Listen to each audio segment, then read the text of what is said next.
Hello everyone. In this video, I will show you how to transfer money from Cash App to Chime. First, open the Cash App on your device and make sure you are logged into your account. Once the app opens, tap on your profile icon located in the top corner of the screen. This will open your account settings. Inside the Settings menu, look for the option called Linked Banks and tap on it.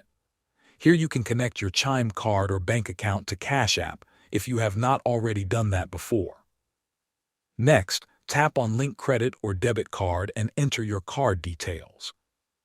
Once your Chime account is connected, go back to the main screen of Cash App.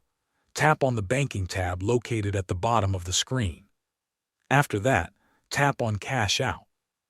Now choose the amount of money you want to transfer. You can either use the slider or type the exact amount using the keypad on the screen. After entering the amount, select your Chime account or Chime card as the destination for the transfer. Next, choose the transfer speed that works best for you. Instant Transfer sends the money immediately but charges a small fee.